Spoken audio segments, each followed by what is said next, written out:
What's up, everybody? It is Crypto Bobby, and I'm back, I guess. So let's talk about it. It's been a while since I've made a video on this channel, and for a while that was really nice. I just enjoyed not being on YouTube, and it was awesome, and it was great. And I don't know, recently I got a little bit of an inkling to change things up and just wanted to come back and try some things out. And so we're going to do that today, and I'm going to talk to you really all about what I'm thinking as far as this channel goes. And as we're on the cusp, already maybe potentially starting, having a good time with this little bull run in the year 2023, hopefully into 2024, I want to talk more about the psychology and like the human emotion involved in crypto versus these are the top 5 altcoins to buy in crypto in 2024. There are a ton of channels out there that cover stuff like that. Some do it well, some don't do it well. A lot of people cover the tech and the trading and the charts and all that type of stuff. And all that stuff is awesome. It's great. It's fantastic.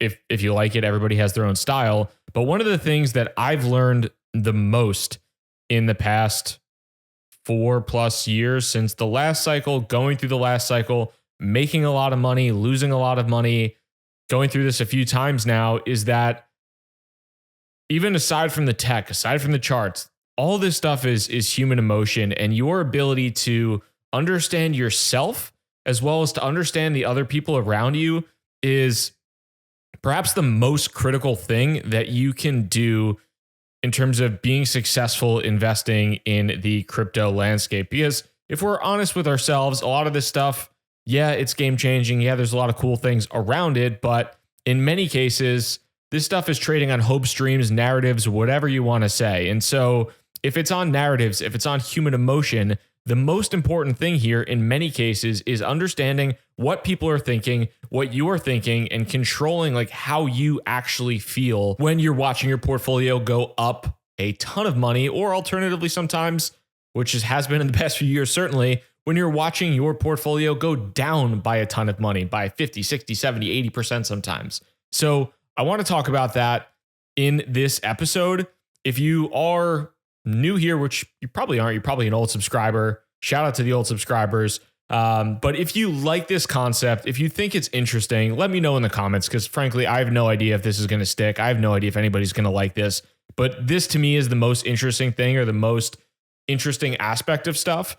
And I want to go through a number of like books that I've read over time and talk about these specific lessons that I have learned, as well as things that I've read, whether it's biographies or different books, things of that sort, and taking these lessons about human emotion, about psychology, and applying them into the crypto landscape so that during this, I can kind of better manage my own emotions, my own human being during this run up as things hopefully get crazy, but also maybe pass along some of those anecdotes or some of those learnings to you and hopefully help you get better. And again, I'm not going to sit here and try and pick the next altcoin or pick the next perfect time to trade. I am generally, basically always a perma bull, but I'm especially bullish right now with what I think is going to happen. But I want to talk about, these kind of core principles as we go into this next cycle. And this may sound a little bit stupid, but a lot of the idea for this came through a tweet that I read earlier this morning. And I figured, you know what? This idea, in my response to the tweet, which was literally just read this book, Psychology of Money. But the tweet itself is from Pierre Crypto. And he says, I know it's a bull market because I'm making giga trades, yet browsing the feed makes me feel giga poor and mad at myself. And when I read that, the first immediate thought in my mind was, I should tell people to read Psychology of Money. Because if you haven't read it, it's a book by Morgan Housel. And I think I read most of it during the last bull run, or kind of the later stages of the last bull run.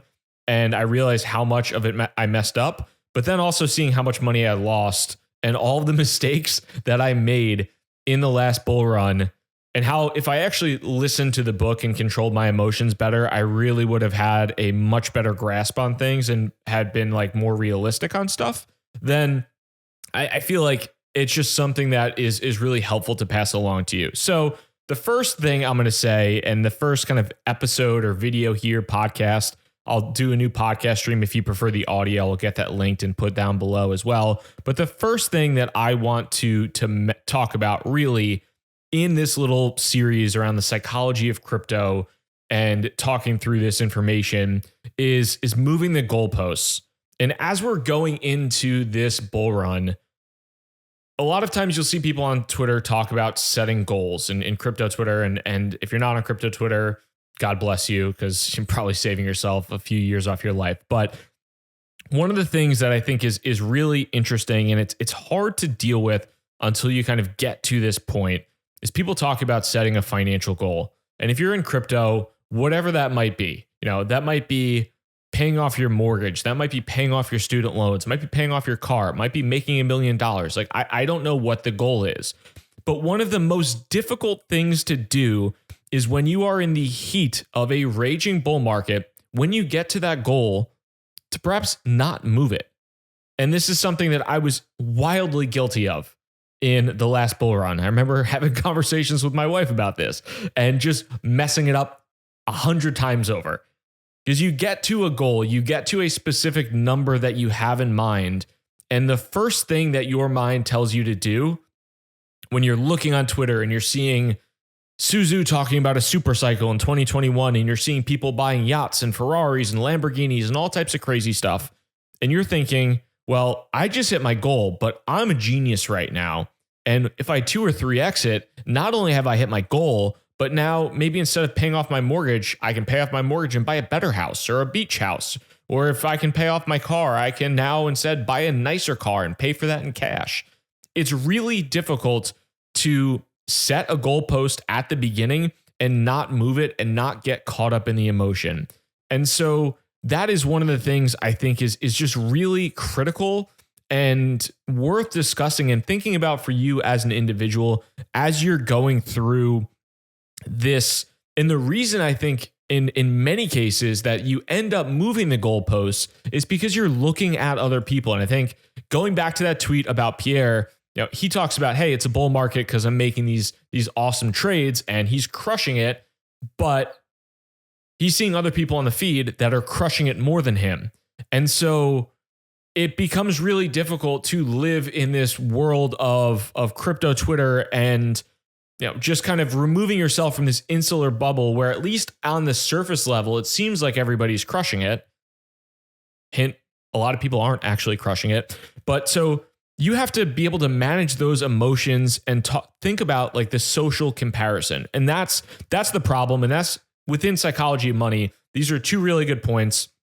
I'll talk about the chapter. I'll link to that. I'll put a link to the book in the YouTube and podcast description as well. Because if you haven't read it, I would highly, highly recommend reading it or listening to it on Audible. This is in, I believe, the 3rd chapter of the book. I'll put all that information below. But so they talk about moving the goalpost, Morgan Housel does, and he talks about social comparison. And so that's the thing really that kind of connects those 2 together, is that if you are somebody, you have that goal in mind, and the reason you're getting greedy in many cases is because you're seeing how well other people are doing. You think, okay, I hit my goal, but like somebody else just did better, so I can do better now.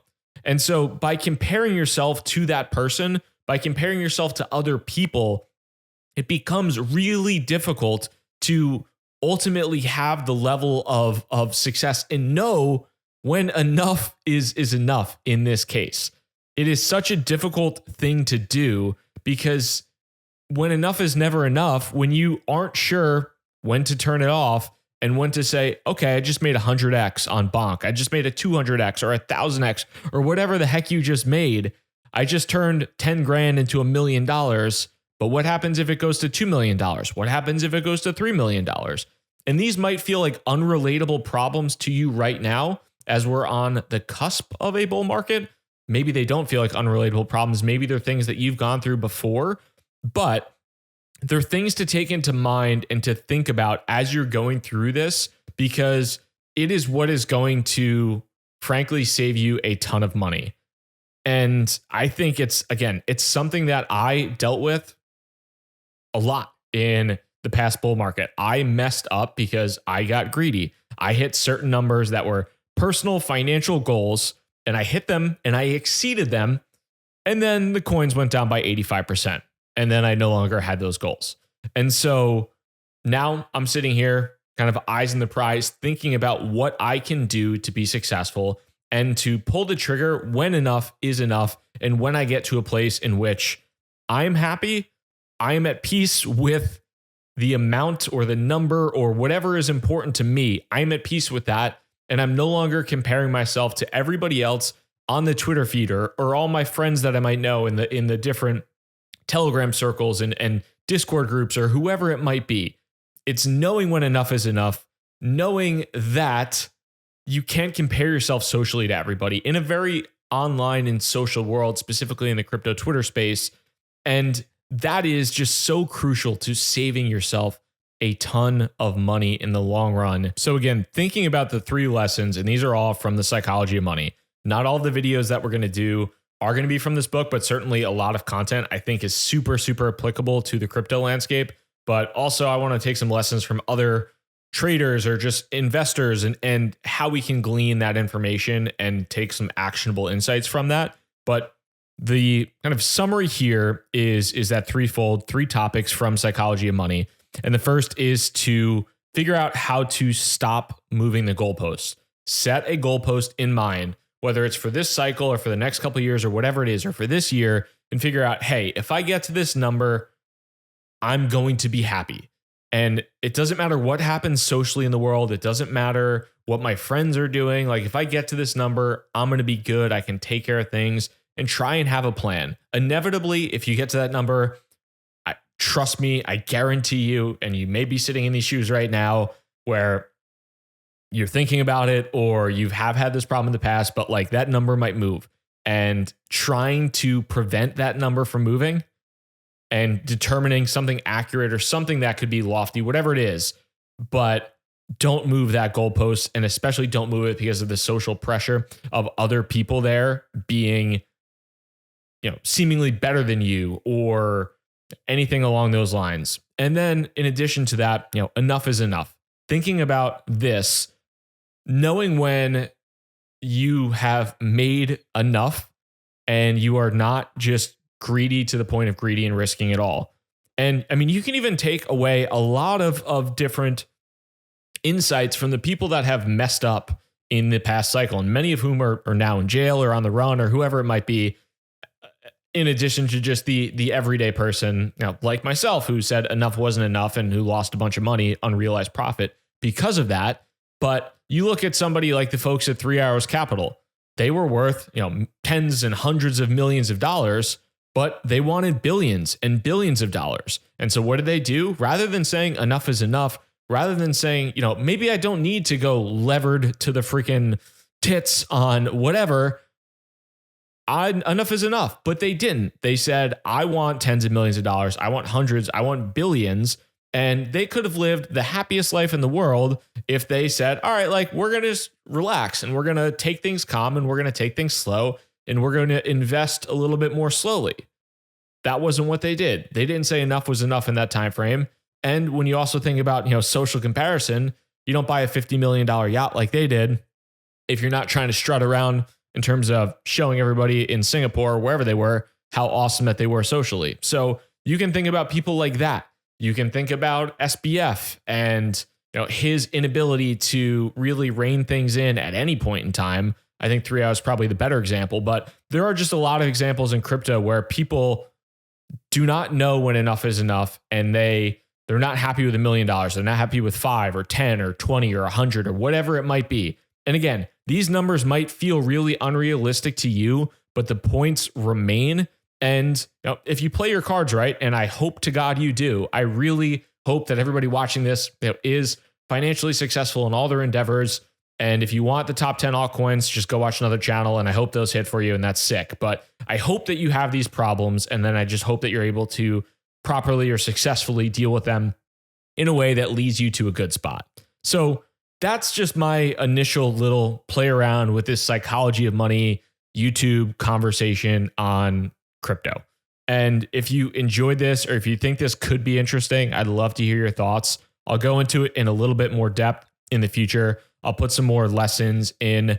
We'll talk about different people and different points that I think are sticky to the crypto industry because, again, this is so this is so human nature related. Like, this is so much based upon human emotion and how you feel in those moments when things are going up 100% or when they're going down 75% or whatever it is. So mastering this type of stuff or learning these little lessons here or there for me has been super helpful and interesting and not something that I necessarily thought of.